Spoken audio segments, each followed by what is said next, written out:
오늘은 전해드릴 소식이 많습니다. 월드컵 관련 소식 주영진의 뉴스 브리핑 2부에서 자세히 전해드리고요. 김정은 북한 국무위원장의 중국 방문 소식도 전해드려야 합니다. 먼저 정치권 소식부터 전해드리도록 하겠습니다. 김영준 명지대 교수, 최창렬 용인대 교수, 정승민 SBS 논설위원 나와 있습니다. 세 분 어서 오십시오. 네. 정승민 의원, 예. 자유한국당 소식부터 먼저 가야 될 것 같습니다. 지방선거, 국회의원 재보궐선거 참패 이후에 자유한국당에서는 그야말로 백가쟁명식의 당 수습 방안이 나오고 있는 것 같은데 오늘은 또 어떤 정치인들이 모였습니까? 오늘은 초선 의원들이 모였어요. 한국당 초선 의원이 41명인데 32명이 참석했다고 합니다. 오전에 회의였는데 비공개 회의 끝나고 이제 브리핑을 했는데 한 3가지 정도로 정리된 것 같아요. 보니까 이른바 혁신 비상대책위원회의 초재선 의원들을 많이 참석해서 우리 당 개혁 혁신을 주도할 수 있도록 지도부에 요청하자. 그리고 두 번째로는 인적 청산, 이 쇄신 관련해서 실명을 밝히진 않았는데요. 몇 명, 여러 명의 초선 의원들이 우리도 같이 희생을 해야 하지 않겠느냐 이런 의견이 나왔다. 근데 이게 누군지는 얘기 안 했습니다. 예. 그러니까 뭐냐면 이게 무작정 초선이라는 거, 야 중진들 니네 다 책임이야. 이게 퇴진 주장할 게 아니라 초선 의원들도 좀 책임지는 모습 보여야 되지 않겠냐 이런 의견이고요. 초선 의원들도 정계 은퇴하거나 불출마 선언하거나 그렇게 하겠다는 얘기입니까? 그렇죠. 그런 예. 얘기가 나왔다는 건데 뭐 예. 이름이 나온 건 아니기 때문에 좀 봐야 될 것 같고요. 예. 세 번째로는 아까 그 김성태 원내대표가 말했던 중앙당 해체에 관련해서는 거의 모든 초선 의원 대부분이 이 절차적인 민주주의, 내용이 중요한 게 아니라 절차적인 민주주의를 지키지 않은 것에 대해서는 상당히 유감스럽다. 다시는 이런 일이 재발되지 않았으면 좋겠다. 이렇게 의견을 모았답니다. 그래서 결국 앞으로 의원총회를 열어갖고서는 당이 어떻게 가야 될지 이렇게 가는 게 바람직하다. 이런 의견이 나왔다고 합니다. 예, 그러면 지금 김성원 의원의 이야기, 민주주의 절차 지키지 않아서 유감이다. 이런 자막이 나가고 있지 않습니까? 초선 의원 모이고 난 다음에 이 내용을 기자들에게 브리핑했던 김성원 의원의 이야기 직접 들어보시죠.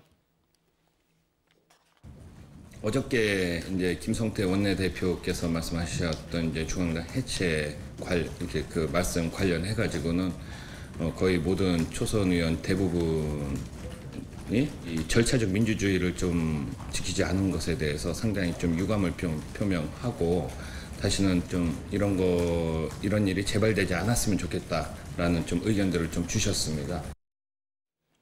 김성태 원내대표가 중앙당 해체, 자유한국당 원내중심 정당으로 개편, 또 비상비대위 구성 뭐 이런 내용의 수습책을 어제 발표했는데 그 부분에 대해서 당내 의원들 의견 수렴하지 않았다 이런 불만들이 꽤 있는 것 같습니다. 일단은 선거 패배의 핵심적인 부분에 대한 이해가 좀 부족한 것 같아요.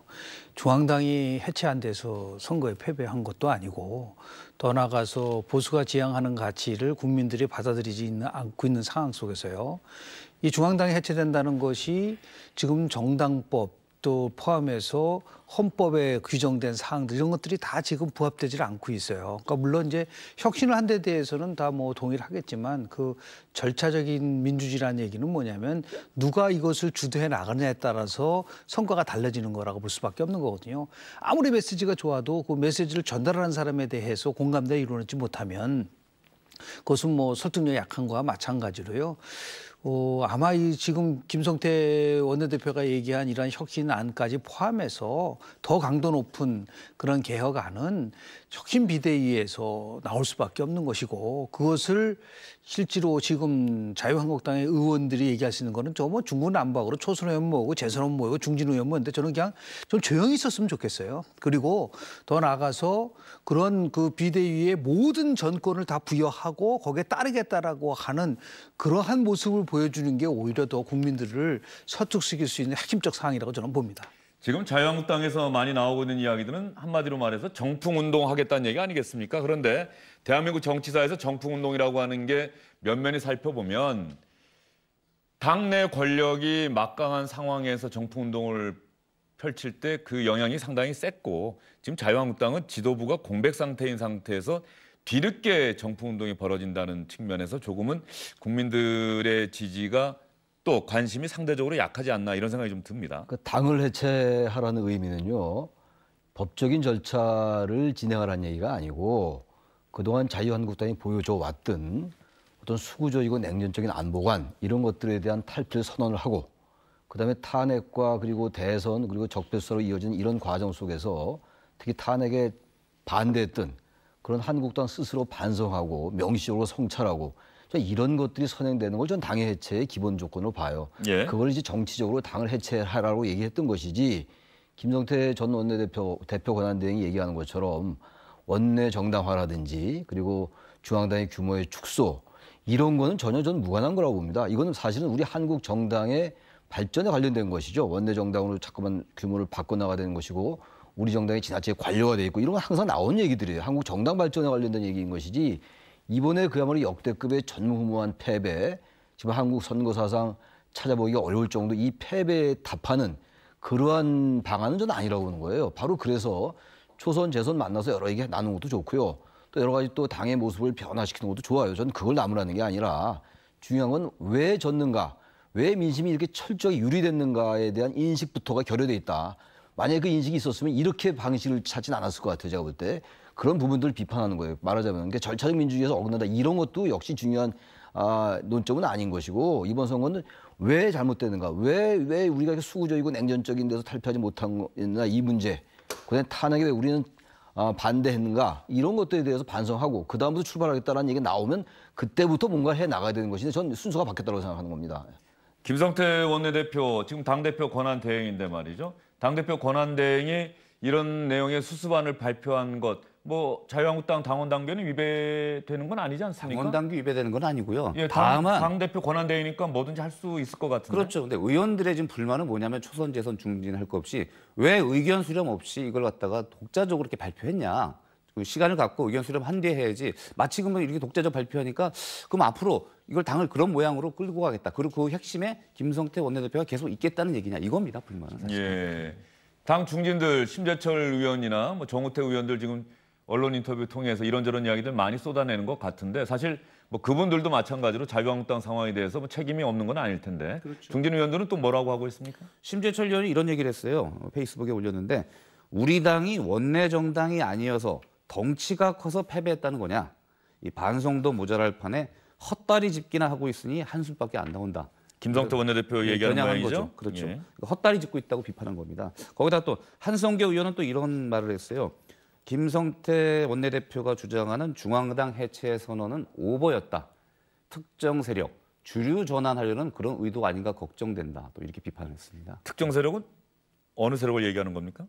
글쎄요. 지금 뭐 홍준표 대표를 겨냥하는 것 같지는 않고요. 볼 때 뭐 이미 퇴진했으니까. 김성태 원내대표가 새누리당 시절에 탈당했다가 바른정당 갔다가 다시 돌아온 정치인이기 때문에 그분들 혹시 20여 명 겨냥해서 저런 얘기한 것 아닌가 싶은 생각이 좀 드는데 말이죠. 김 교수님 생각은 어떠세요? 일단은 이제 김무성 전 대표가 선거 과정 속에서 한 말과 연관이 있는데요.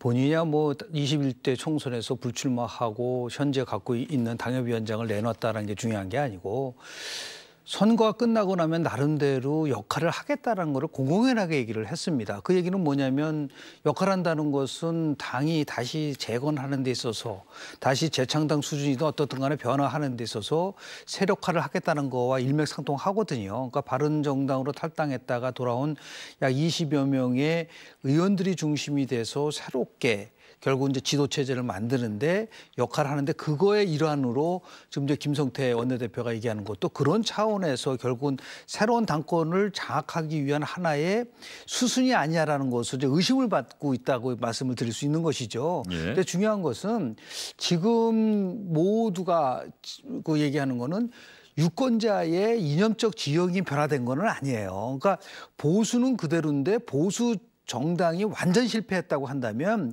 현재 자유한국당에서 이 문제와 관련돼서 자유로운 사람은 없을 거라고 저는 봅니다. 그래서 과거에 비슷한 경우가 2004년도 2월 달에 있었던 당시 천막당사 상황에서 박근혜 전 대통령이 뭐 당을 살리겠다고 나온 거라든지요.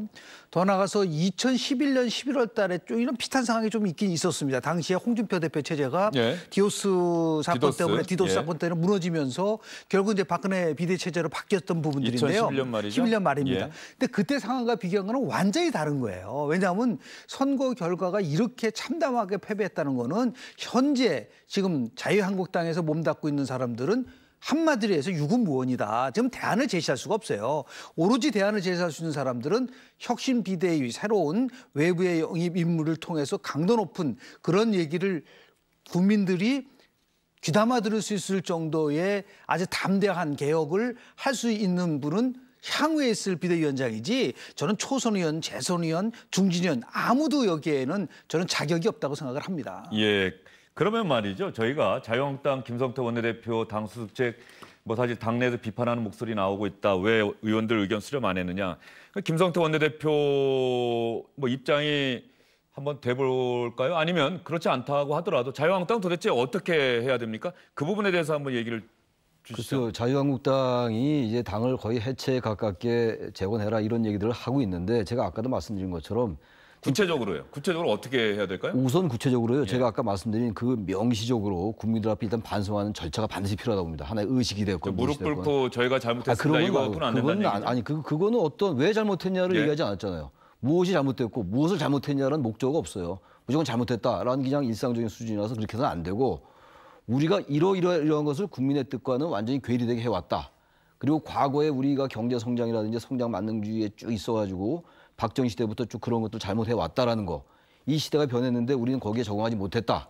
그러니까 성장 만능주의에 우리는 집착했다. 이런 것들 얘기하고 그 다음에 새롭게 출발했다 이런 얘기인데 중간에 이런 거예요. 결국 인적 청산 아니겠어요? 인적 청산인데 사실 현실적으로 의원들이 뭐 다 정계 은퇴 선언할 수도 없는 것이고 또 그렇다고 전부 뭐 의원들 배제할 수도 없는 거 아니겠어요? 저는 그런 다음에 그렇게 철저하게 반성한 다음에 그런 다음에 당을 일단 전 해산시키는 게 맞다고 봐요. 해산 절차는 있겠죠. 이런 식의 해산하는 거 말고 법적 절차가 있을 겁니다. 아마 그렇게 간 다음에 다시 이런 생각에 동의한 의원들이 다시 모이는 방법밖에 없습니다. 예. 바른미래당과 다시 합치고 이런 이합집산은 전 대안이 아니라고 보고 1차적으로는 반성과 성찰을 뚜렷하게 국민들 앞에 명시적으로 하고 그다음에 수구적이고 냉전적인 안보가 이런 거 탈피한다라고 선언하고 그다음에 당을 해산한 다음에 따로 모이는 것. 저는 이게 그나마 현재로는 유일한 방법이 아닌가 생각합니다. 김 교수님 생각은 어떠십니까? 예, 그 더불어민주당이 참담할 때가 있을 때 이제 김종인 비대위원 체제를 만들면서 강도 높은 그 모든 전권을 줬습니다. 예. 저는 이것을 두 가지 면에서 좀 벤치마킹 해야 된다고 보는데요. 결국은 이걸 자유한국당을 재창당 수준으로 가져가는 거는 저는 굉장히 해법이 아니라고 봅니다. 범보수의 재편을 가져올 수 있는, 그러니까 정치 지도력이 있고 개혁적 성향이 있으면서 국민들에게 나름대로 호소할 수 있는 외부 비대위원장, 예를 들어서 뭐 정의화 전 국회의장이든 김영호 전 국회의장이든 윤여준 전 대표든 하여튼 이렇게 나름대로 개혁적으로 끌고 갈 수 있는 사람이 단순한 자유한국당만이 아니라 바른미래당 중에서도 같이 함께 할 수 있고 그 상황 속에서 같이 못 가는 사람들은 드러내야 된다. 그러니까 결국 예를 들어서 친박 성향인 사람들은 이번 개정을 통해서 완전히 드러내야 된다. 그렇게 해서 새로운 보수 재편의 길을 가져가야죠. 지금 모든 얘기는 자유한국당의 당명 바꾸고 중앙당 해체하고 뭐 이런 식의 그런 아주 소극적인 이런 해법을 통해서는 이번 지방선거가 주는 결과에 대한 것을 제대로 이해하지 못하는 것이다라고 하는 그런 말씀 먼저 좀 말씀 좀 드리고 싶습니다. 예, 자유한국당의 미래, 당 수습, 지방선거 참패 이후에 당을 어떻게 바꿔나가야 할지 이 부분에 대해서는 잠시 후에 김성태 원내대표, 대표 권한대행이 주영진의 뉴스브리핑에 직접 나올 예정입니다. 그때 김성태 당대표 권한대행에게 이것저것 자세히 물어보도록 하겠습니다. 지방선거에서 자유한국당이 참패했고 그러다 보면은 자유한국당 소속 후보들은 당선 인사한 사람보다는 낙선 인사한 사람들이 훨씬 많을 텐데 그렇겠죠. 낙선 인사가 지금 SNS에 많이 올랐는데 좀 비판적인 의견들을 많이 달린 그런 사진들이 많이 올라오던데요. 두 가지가 좀 많이 거론되는데요. 그 서울 구로구청장에 출마했던 자유한국당의 강유식 후보의 낙선 현수가 지금 나오고 있죠. 모양이죠? 인물보다 정당을 택한 민심 반성하고 새롭게 뛰겠습니다. 고맙습니다. 뭐가 문제가 돼서 비판을 받고 있는 거죠? 저거죠. 인물보다 정당. 즉 인물은 내가 나은데 이 자유한국당이 싫으니까는 유권자들이 민주당을 택한 것 같다. 그러고 유권자들이 저렇게 했다. 그러니까 예. 당 탓을 하는 거죠. 내 탓이 아니고 당 때문에 내가 졌다. 저렇게 탓을 하는 거죠. 당 사실. 탓인가요? 아니면 민심 탓한 건가요? 민심을 탓했다는 일단 그런 정당 뉘앙스를 쪽에다가, 풍기네요. 그렇죠. 예. 예.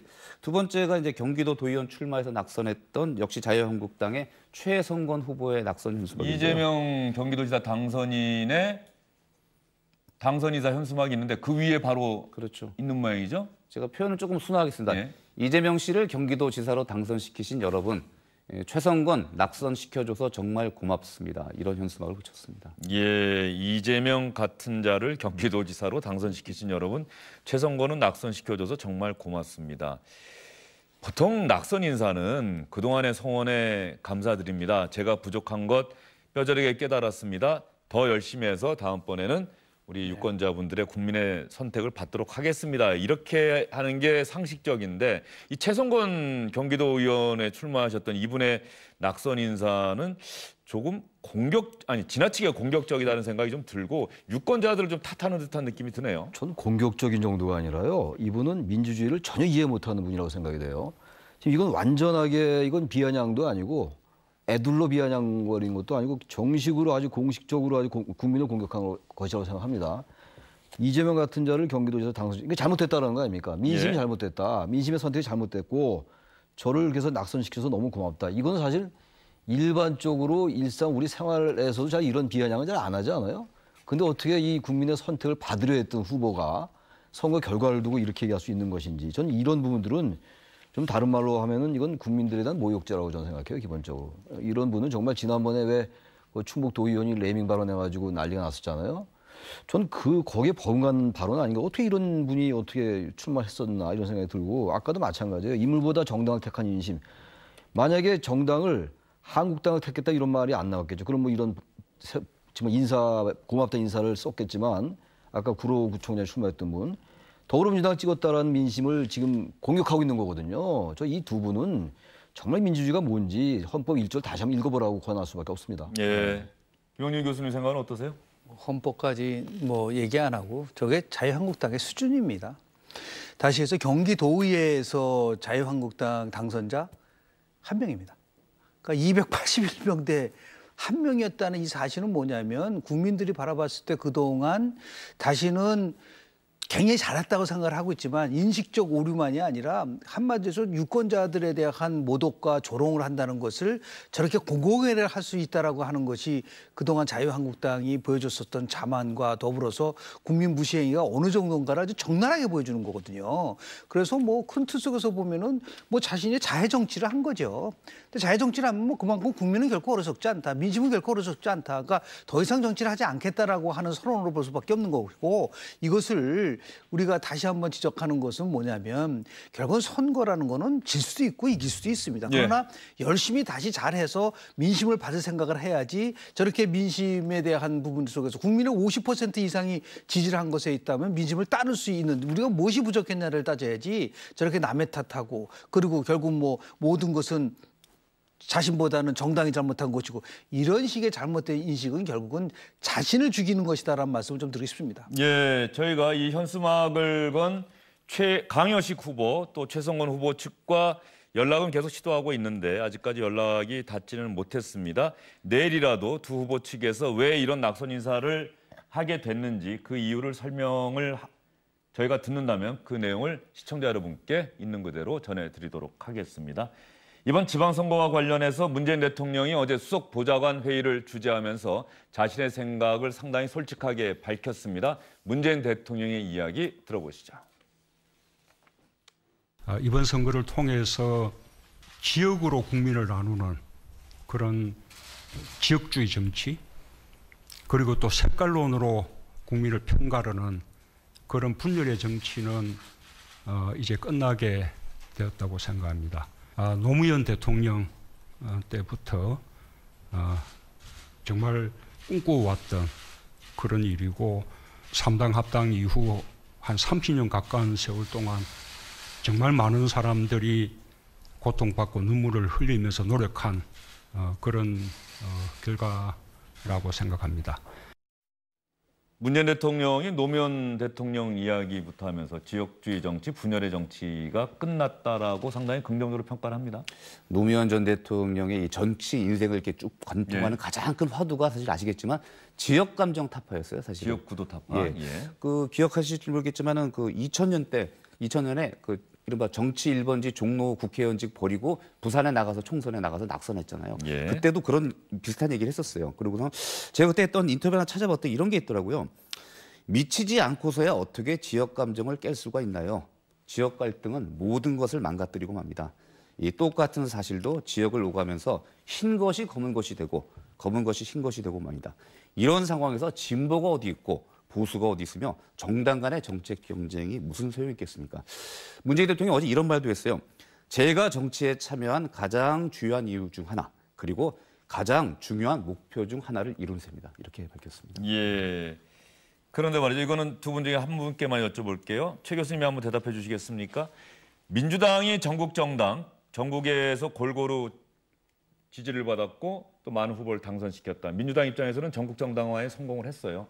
그런데 이 지역구도 타파라고 하는 것은 따지고 보면 이번엔 자유한국당은 뭐 물론 차패했으니까는 할 말은 없습니다만 다음 선거나 그 다음 선거에서 자유한국당이 잘한다면 자유한국당 역시 호남 지역에서도 지지를 받아야 하는, 그래야 진정한 의미의 지역구도 타파가 이루어지는 게 아닌가, 뭐 이렇게 얘기하시는 분들도 있더라고요. 뭐 전 동의합니다. 지금 이제 과거 1987년도 때가 지역주의 전 시발이라고 봐요. 물론 거슬러 올라와서 1971년도 7대 대통령 선거 때부터 그런 조짐이 나타나긴 시작했습니다만 민주대 반민주의 구도가 끝난 다음부터 지역주의가 그 이제 틈새를 들어갔던 거였거든요.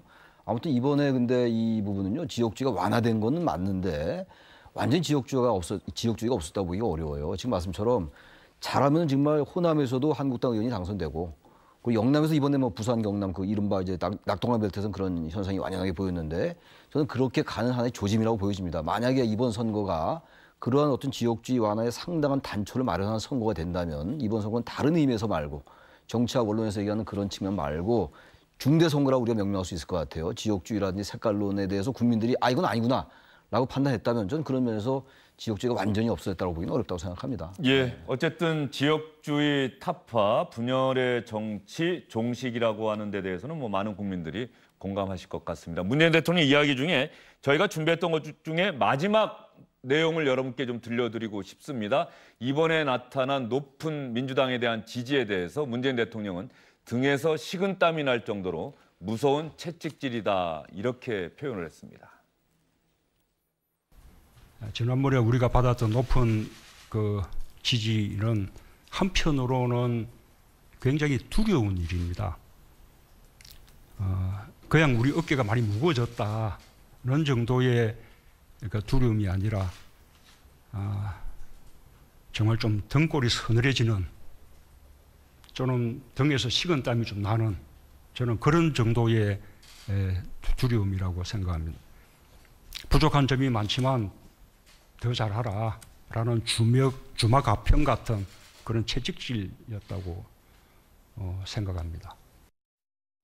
네, 문재인 대통령이 등에서 식은땀이 날 정도다라고 이야기를 했는데, 그래서 민정수석실에게 앞으로 우리가 더 잘하기 위해서는 이렇게 해달라고 당부한 게 있죠? 그 지방정부, 여기에 부정부패, 이거 좀 철저하게 감찰해달라 이렇게 지시했는데, 물론 민정수석실만 하는 게 아니죠. 뭐 검찰, 경찰, 국세청 뭐 다 동원해서 하겠죠. 이건 이렇습니다. 제가 볼 때는 이제 민주당 여당 입장에서는 중앙정부에 의해서 지방정부도 사실상 차지한 거거든요. 지방 권력도. 무슨 뜻이냐면 견제 없는 독선이 우려되는 겁니다. 이렇게 되면은 지방의회가 사실 뭐 저 구청장이나 시장 군수 견제해야 되는데 지방의회도 그렇게 됐고요. 이렇게 됐을 때 결국 절대 권력, 고여있는 권력은 부패하기 쉽거든요. 그렇기 때문에 민정수석이 중심이 돼서 철저하게 지방 권력의 부정부패 이거 좀 감시해달라, 이런 주문이었습니다. 네, 대통령 친인척 등 특수관계인에 대해서 민정수석실에서 열심히 감시해달라. 민정수석이 중심이 돼서 청와대와 정부 감찰에서도 악역을 맡아달라. 지방 권력 해이해지지 않도록 해달라. 문재인 대통령 이렇게 당부했습니다. 세 분간의 여기서 인사드리겠습니다. 수고 많으셨습니다.